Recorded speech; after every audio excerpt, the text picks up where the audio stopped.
This is the, which day is it? 5th or 6th? The 6th day of this March 1981 7-day sesshin. And today we will read, however many we get to, from the Bassui letters, as they appear in the Three Pillars of Zen. Just one clarification, so there's no misunderstanding or confusion in people's minds. One person brought it up in Doksan, wondering what was meant when it was said that Bankei had no successors. I'm not a scholar on Bankei, only what I've read is that there was no school, no Bankei school that developed from his teaching. Which does not mean that there were not many people who came to awaken to their true self, saw into the truth of themselves through Bankei's teaching.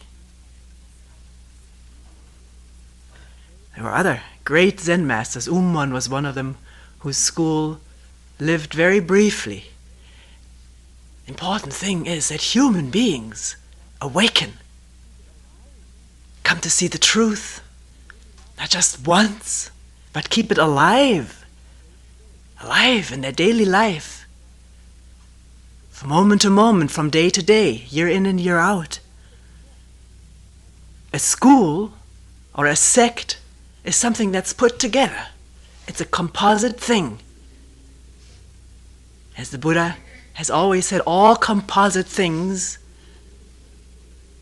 must decay eventually. And so it has been with all the sects. There has been a coming and going, a new one, and existing sects have slowly decayed. And then maybe there was an individual like Hakuen reviving. He didn't really revive the sect so much, he revived. So the important thing are the human beings and not the school. Because there's even danger in these sects. One sect coming to think of it itself as better or superior to the other, and then, is that Buddhism? The great way is not difficult for those who do not pick and choose, which doesn't mean one doesn't work in one place and one stays there and works there.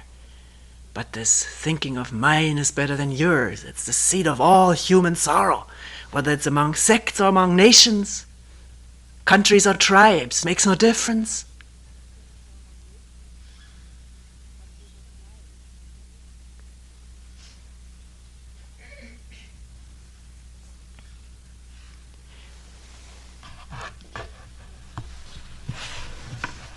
We will start with the first letter to the Zen priest Iguchi.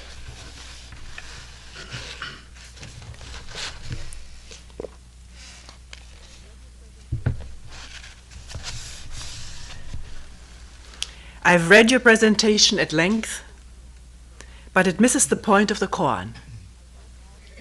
The sixth patriarch said, the flag doesn't move, the wind doesn't move, only your mind moves. Most of you may be familiar with this koan, appears in the Mumonkan, where Wei Nung, then the sixth patriarch, but not yet established any place, he was still in and out of hiding, because people were pursuing him, because he was such an unlikely successor to the fifth patriarch.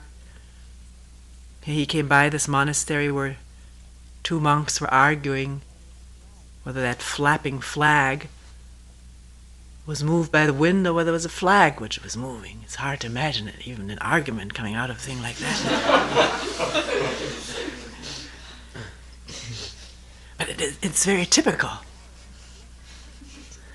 It's the lust or the desire or the pleasure of arguing that's the main thing, not the topic.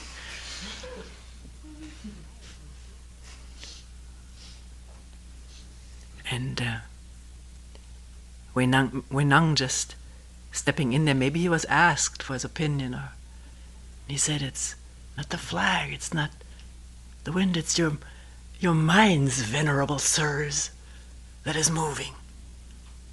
Everybody was aghast at such insight, or whatever you call it, such wisdom. Never occurred to anybody to look into their own mind rather than just arguing points or doctrine, whatever it may have been. So he apparently, this priest Iguchi, wrote to Bankei to Bassui about his understanding. And Bassui says, "You've missed it." Probably had very fine words for this, but there was no real understanding what it means. The mind is moving. It must be seen. It can be seen.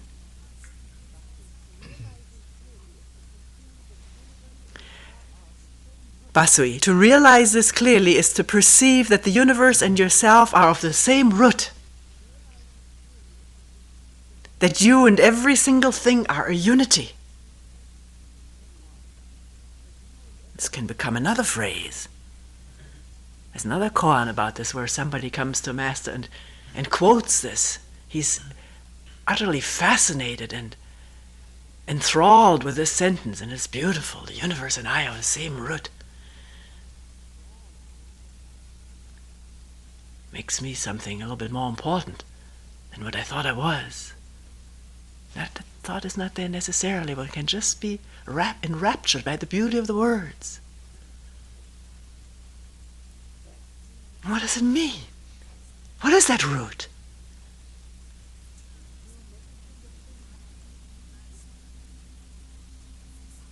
You and every single thing are a unity, which means there's no separation,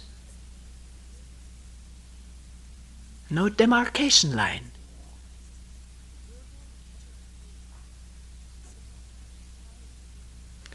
The gurgle of the stream and the sigh of the wind are the voices of the Master.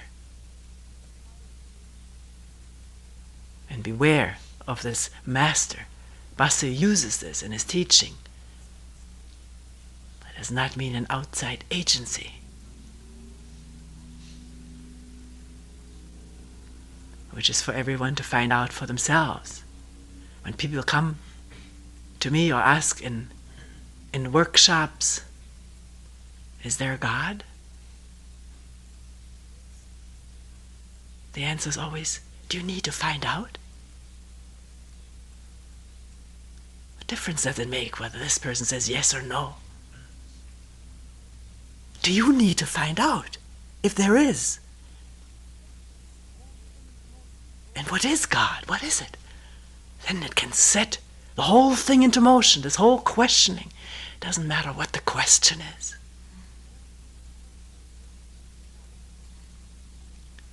Not to think because somebody asks, what is God? Is there a God? That he is still far away from Buddhism.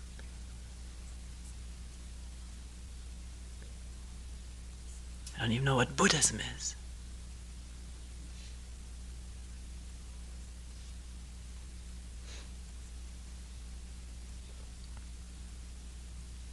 Are the voices of the Master, like we're reciting, when we witness and when there is understanding that our true self is no self, no images, that our dancing and songs are the voice of the Dharma. Doesn't mean that we only sing solemn hymns.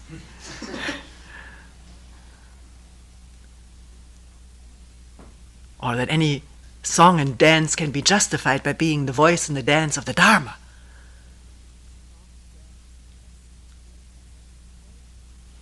He says, are the voices of the Master. The green of the pine, the white of the snow, these are the colors of the Master. The very one who lifts the hands, moves the legs, sees and hears. Who is it?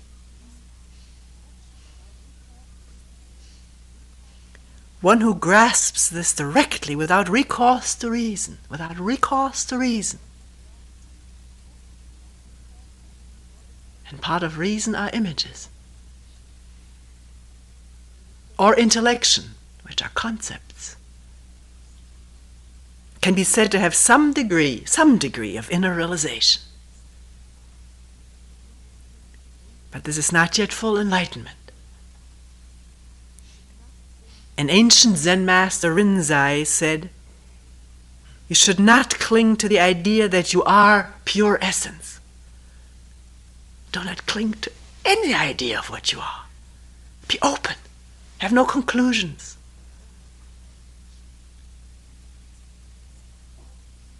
You always be awake and alert to what's going on, what's happening."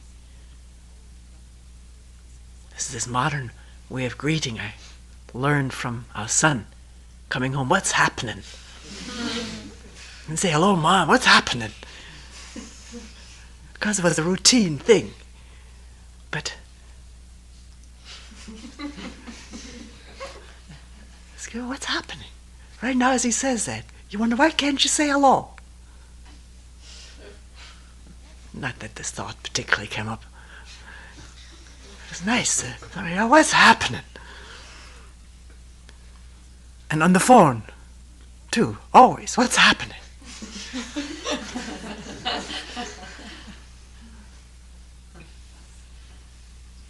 There's always something new happening. There is, isn't there?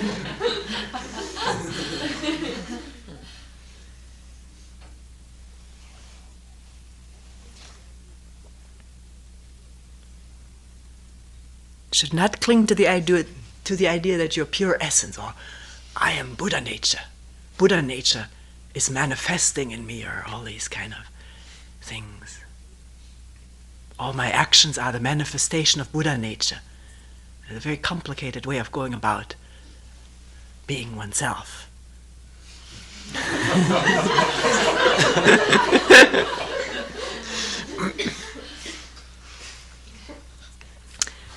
And again,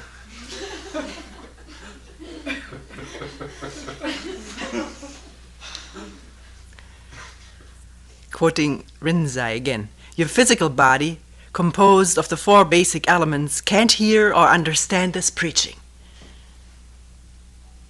Somebody may object, particularly who is very intimate with medical science, say, now wait a minute, it's your physical body that's hearing, and he can give you a very terrific explanation of the ear and the cochlea and whatever all is in there and more than that. The nerve and the brain.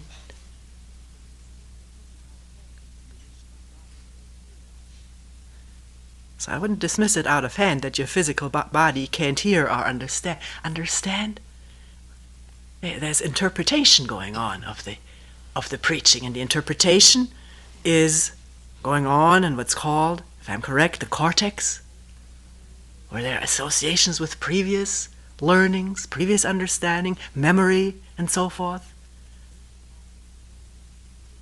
And there can be an interpretation according to past impressions of what is being heard. And this is exactly not hearing totally, completely. It's only hearing partially in terms of what's already deposited, what has already been experienced, known, imprinted, conditioned. There's many words for it.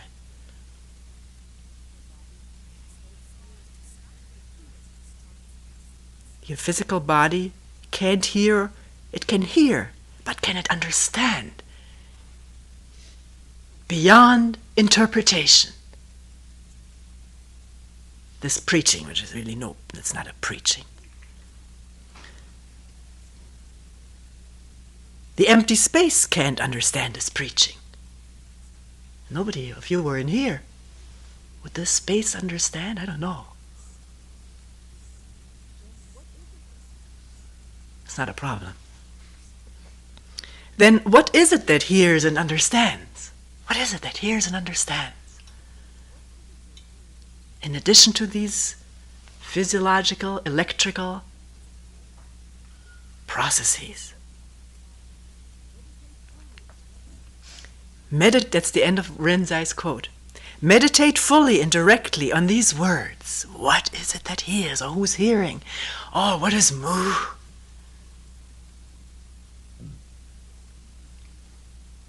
Because you are this mu, not the idea of yourself.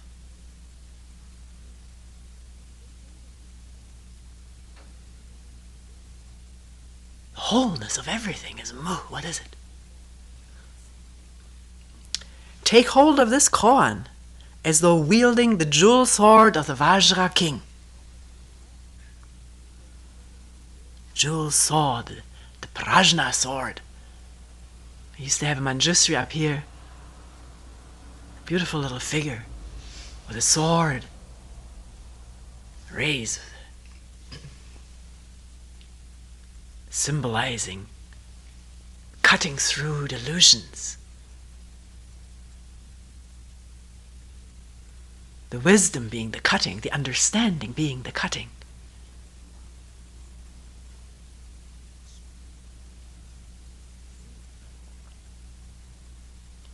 A koan, can it be used like this Vajra sword? Diamond is the Vajra. Meaning whenever an image comes up, I'm such and such, I'm no good, I'm doing pretty well. Moo, cut it, burn it, drown it, swallow it, whichever way you want to think of it. Don't think of it, do it. This is not the same as repressing. In repressing there is fear, not wanting to look, not wanting it, being afraid of it, running away, looking for an escape, not even allowing it to come into consciousness.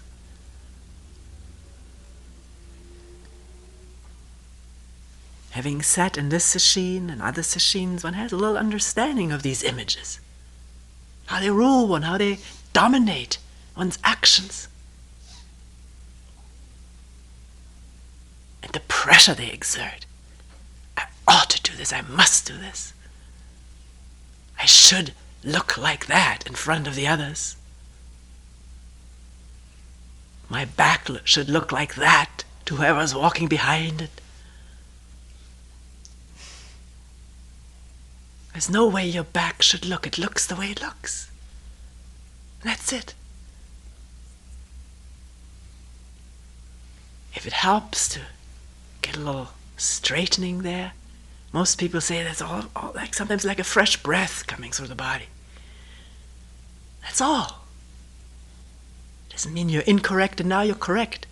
Usually by the next time one comes around, it's back where it was.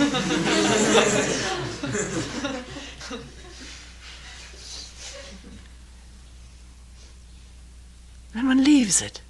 Or else this image comes, oh my God, my back must be horrible.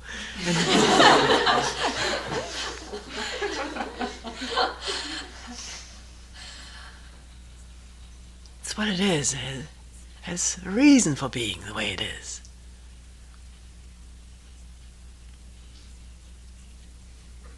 So when such an image comes up, moo or who, the image doesn't matter, but to find out who one really is, or what this mu is, or what this is, that is of the only importance.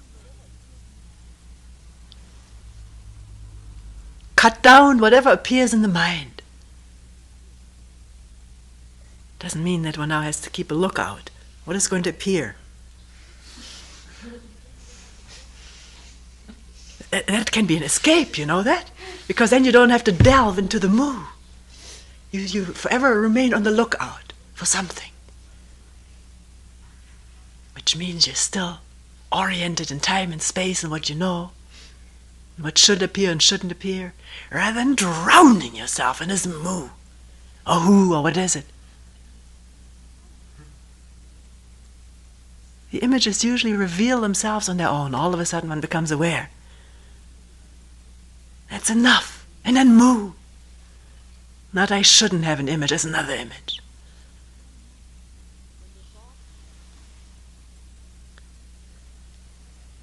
When the thoughts of mundane matters arise, cut them off.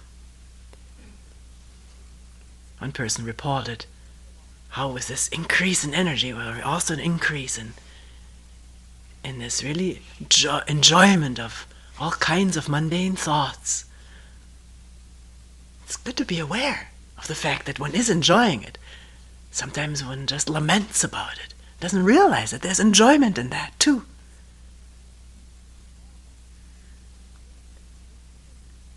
These mundane thoughts are lullabies.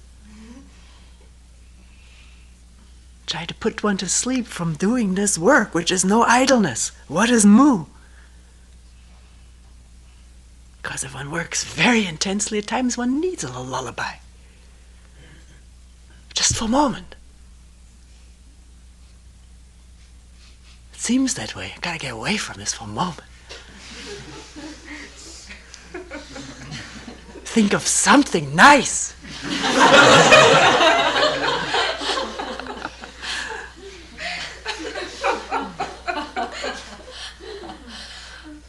And all of a sudden, one man who came to his first sesshin, father of 5 or 6 children, after sesshin he said,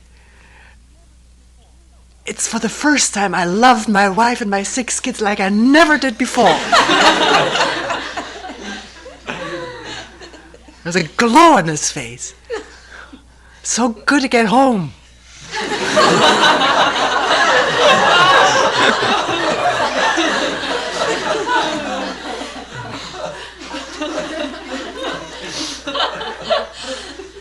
At least the idea of it. Or the first day of it. When mundane matters arise, cut them off. That is, in that there is there choice in that? Or is there no choice? When there's no choice, then it's the right cutting. When there's choice, then there's the idea I should cut them off. There's still an image of what one should do. That particular person realized actually that was a waste of this energy.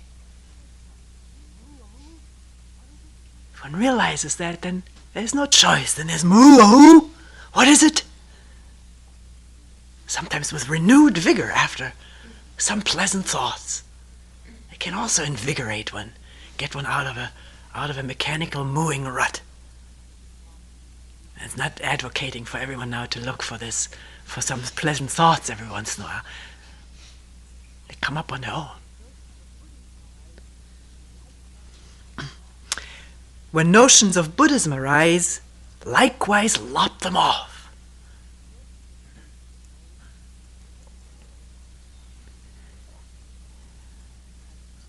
That's the beauty of the teaching in Buddhism. When thoughts of Buddhism arise, lop them off. There's this one man once who, several years ago, came to Dokusan. A very anxious, tormented person. He had taken large quantities of LSD in his earlier days and was really tormented by all these trips coming back. And was asking, it was just the last Dokusan before a sesshin. He was asking, if all this comes up again, is it all right to think of the Buddha, of Kanon? And the answer was, who?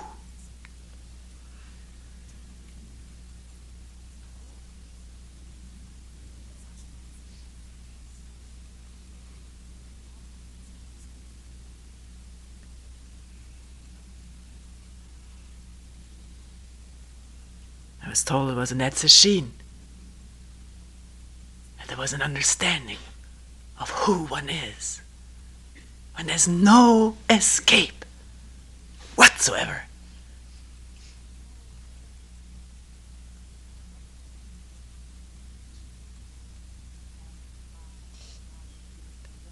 Which doesn't mean that when the chanting starts and we start with I take my refuge in Buddha, one is all there.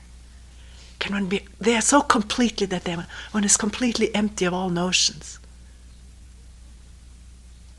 and opinions, what the Buddha is, what oneself is. There's just that in the bowing, without slurring over. One syllable, one movement. Listening intensely.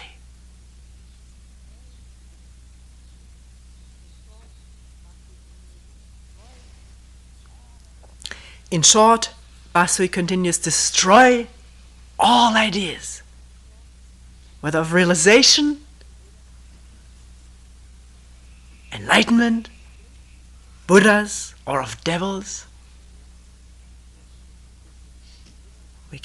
We already added enlightenment, we can add Buddha nature, true nature, the absolute. Destroy it in the mu,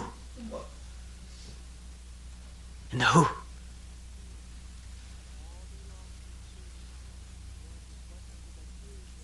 And all day long pursue this question, what is it that hears this preaching?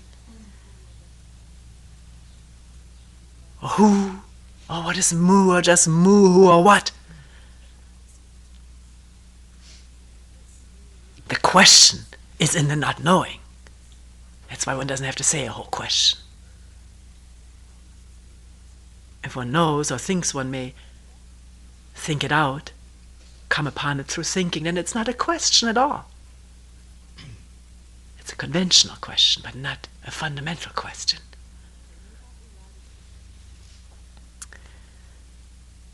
When you have eradicated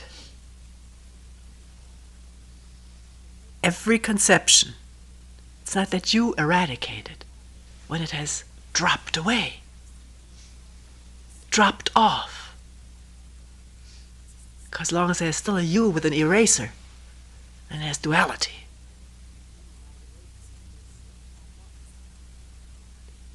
And the me, while erasing, is making big fat marks.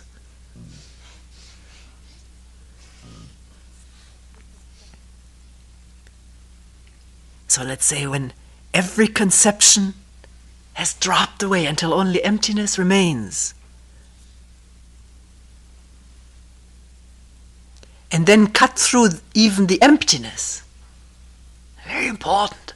A lot of people report that all of a sudden the whole world dropped away, or there was just nothing, or black hole, or emptiness. Who knows that? Who's aware of it? And who begins wondering about this, fearfully or joyfully? Hey, I got someplace. Oh no, what's going to happen to me?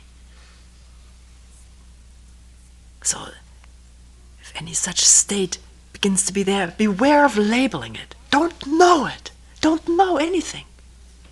Then you will never be divided. And you will always want to find out. Because what you don't know does not scare you, only what you know scares you. What you already have an idea about. Then you call that the unknown, but it's your idea of the unknown. The unknown. What is it?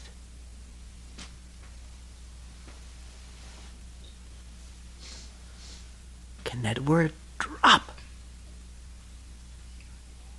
That concept drop in just who or mu? Or what?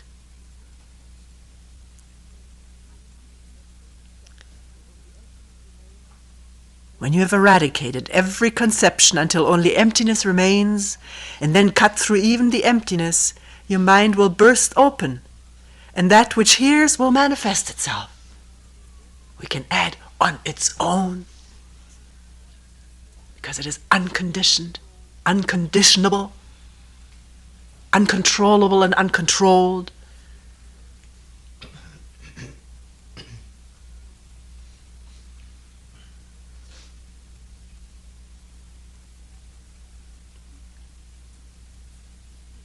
And defies all labels.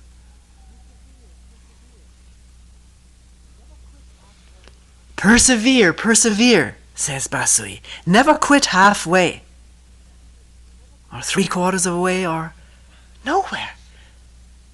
Never quit all the way. Never quit.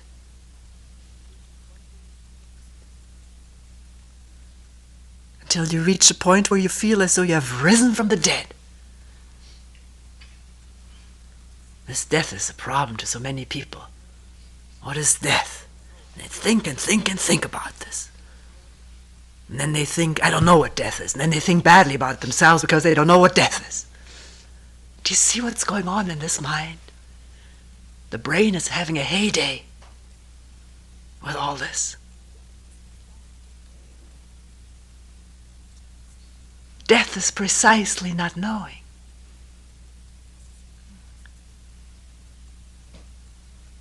And not trying to know. Not trying to cling to something known.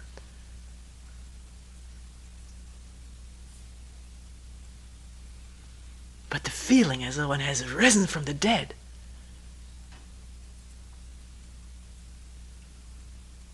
It's very experienceable. Even though if one makes an experience out of it, then it shrinks and shrivels, and grays and pales and molds and what have you. Risen from the dead.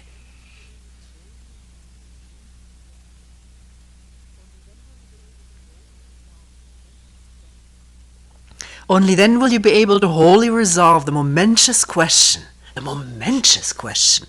What is it that hears this preaching? At times we don't feel that this is momentous at all, it seems to be. Wow, one doesn't know. After a while it becomes automatic. That's why there's Teisho and Doksan. But also oneself, if one finds it becomes pale and dry, then to revive it within oneself, not just to wait till the next Teisho, but to reflect at that moment on how one lives. The state of this world which is not separate from the way one lives. There's great mutual interchange.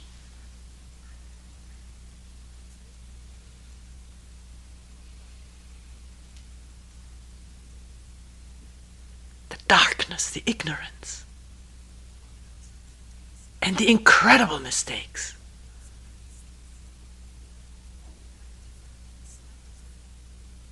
That come from it.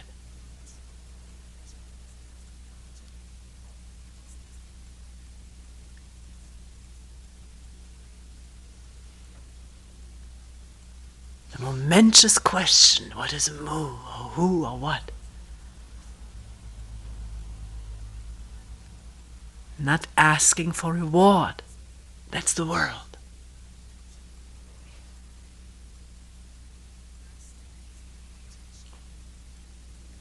And don't tell me nirvana is samsara. That's an idea at this moment. Not asking for reward. Is it possible? A human being does something, asking what is mu or who, intensely, full of energy, without looking for a reward. Of course, one wants to come out of the fog. If one wants that, not in order to live in a pleasurable sunshine, but because one understands the lethalness of the fog. And there's great fire. And one doesn't care where the question takes one. Hell or high water or desert. Who? Mu? What?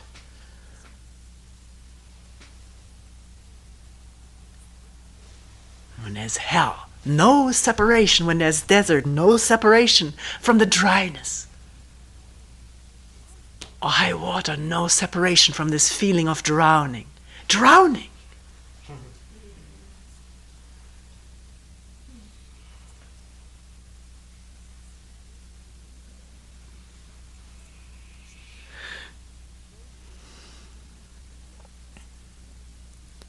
I'm afraid it may be inconvenient for you to write me often, so I'm writing you this detailed letter.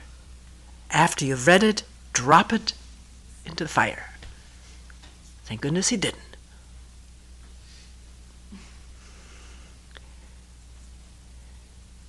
By means, it doesn't mean literally burn it up, although maybe he meant that. It meant don't now try to live by these words literally. Make new concepts in addition to the old ones, but see into yourself. Don't just read this thing over and over for inspiration and then go to bed with a great inspiration.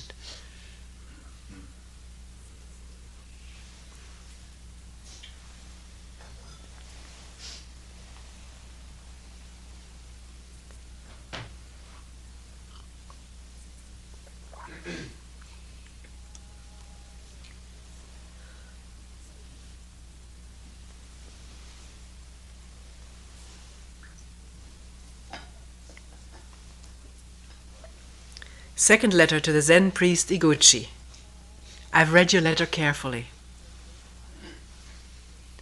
Having long admired you for your determination to come to self-realization, I was highly gratified to learn that you have not forgotten the great question. Your answer has been noted in all respects. Here I want you to tell you to make this your koan. What is the substance of my fundamental nature?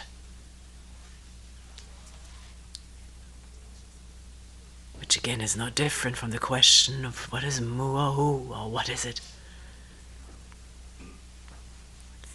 In your search for the master that hears and speaks, though thousands of thoughts arise, don't entertain them, but only ask, what is it? Every thought and all self-awareness will then disappear, followed by a state not unlike a cloudless sky. When hearing such words, and they're purposely read because one has read them oneself so many times, and may moo in expectation of the cloudless sky to appear. It's a grave mistake. Don't expect anything.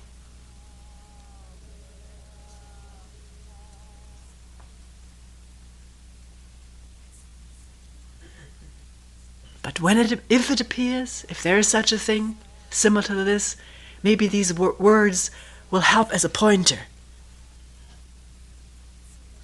to what then usually goes on in the mind.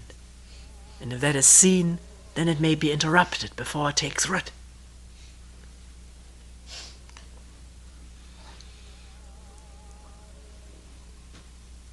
Followed by a state not unlike a cloudless sky. Now, mind itself has no form, mind with a capital M.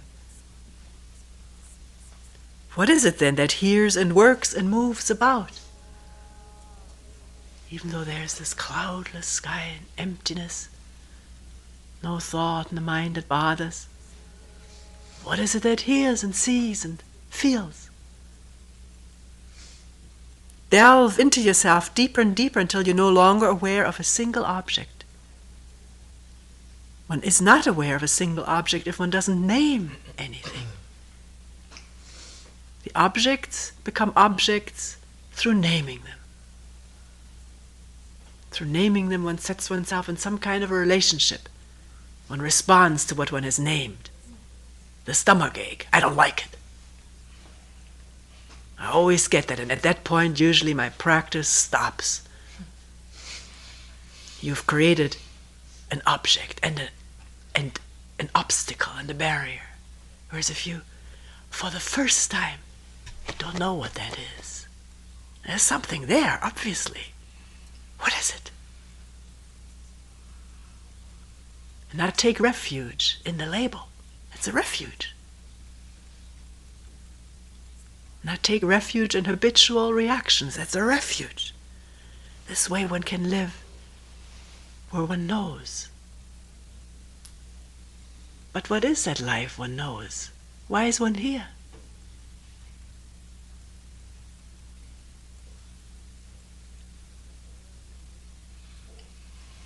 When one is temporarily away from one's daily trials and tribulations, then it's just such a glowing picture of how it is when one is there or there. And one forgets. the sorrow, the isolation, the division of one's daily life, the lack of relationship.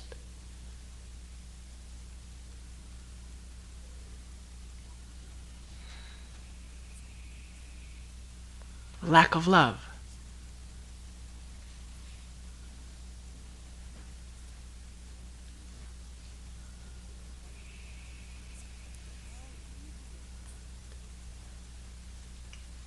Delve into yourself until you're no longer aware of a single object, until you no longer create objects by words and names and images.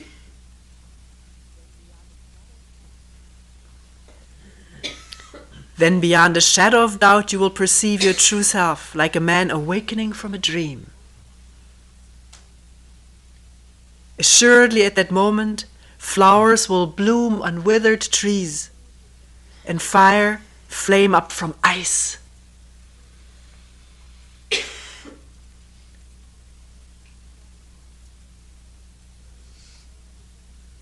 Oneself is that withered tree.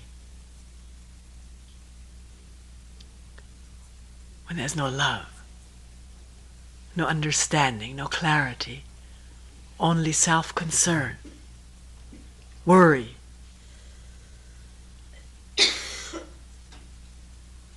fear.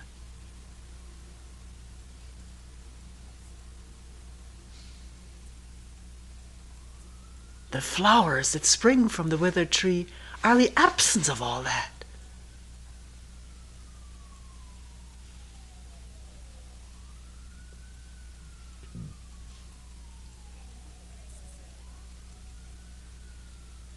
That welling up of love and compassion. That's the flower.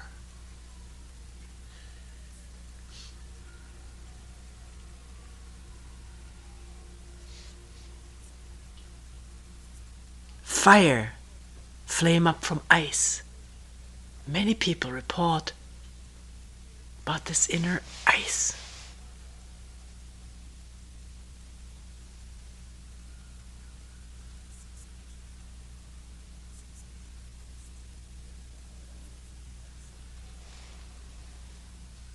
Can it melt?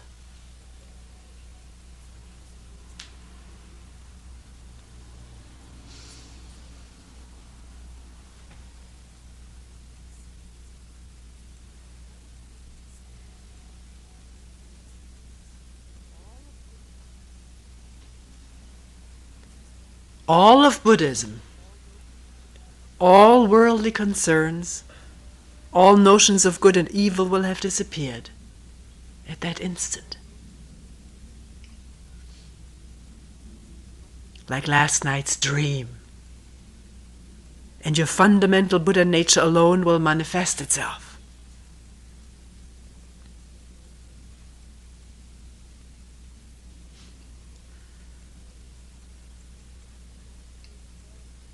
Having come to such inner understanding, you must not then cherish the notion that this mind is fundamentally Buddha nature.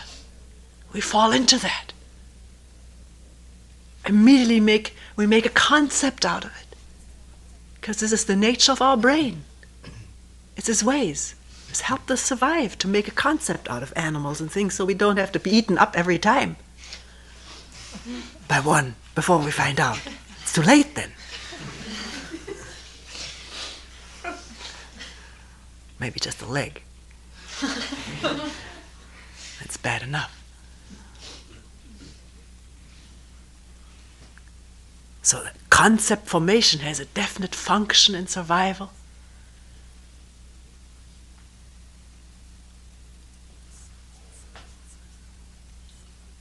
In building, in farming, in medicine.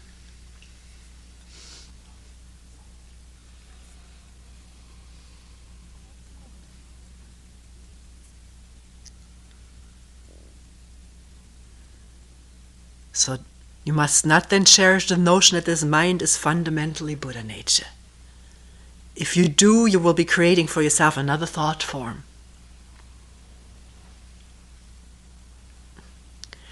And behind that thought form, all kinds of things can start to arise again. But now one has this possibility of explaining it all away with, this is my Buddha nature. They're very dangerous.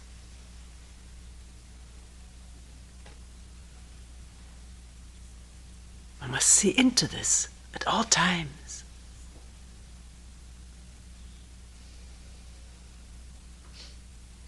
We had a lot of this when we used to have Dharma dialogue.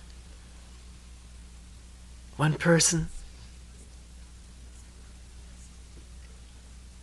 trying to demonstrate that cussing at the dog or cussing at a lawnmower or hitting a dog, it's all a manifestation of Buddha nature. It's oneness. Well, it is oneness, it's absence of awareness. Not that one doesn't do these things, one does. But please beware of labeling this as anything other than what it is. Not even label it, see it.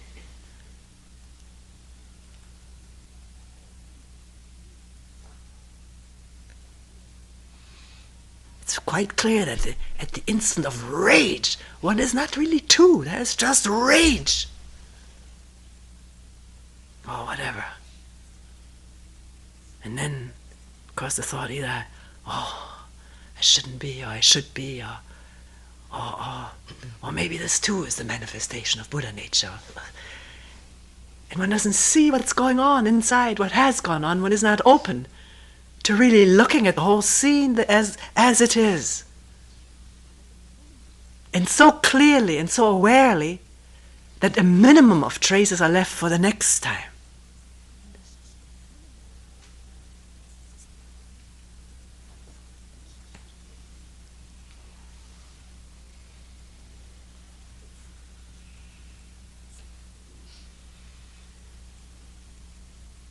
So beware of creating for yourself another thought form. Thought forms are our blinders. Life will not be pressed into any thought form. It is life. It is living, it is fluid, it's flexible, it is soft, malleable, always changing.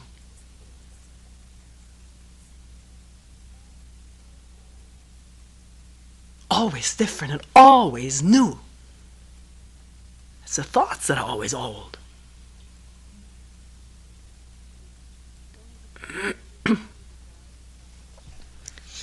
Only because I regard your desire for self-realization so highly do I write in such detail.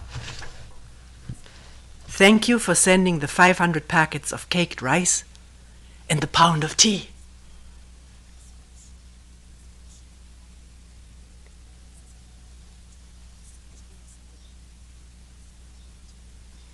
We will stop here for today.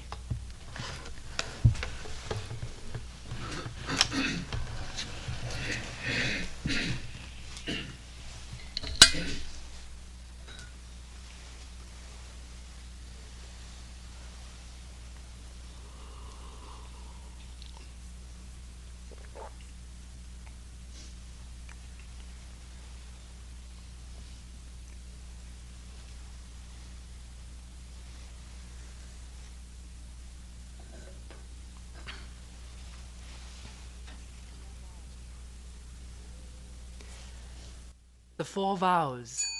All beings without number. I vow to liberate endless blind passions. I vow to uproot Dharma gates beyond measure. I vow to penetrate the great way of Buddha. I vow all beings without number. I vow to liberate endless blind passions. I vow to uproot Dharma gates beyond measure. I vow to penetrate the great way of a Buddha. I vow to attain all beings without number. I vow to liberate endless blind passions. I vow to uproot Dharma gates beyond measure. I vow to penetrate the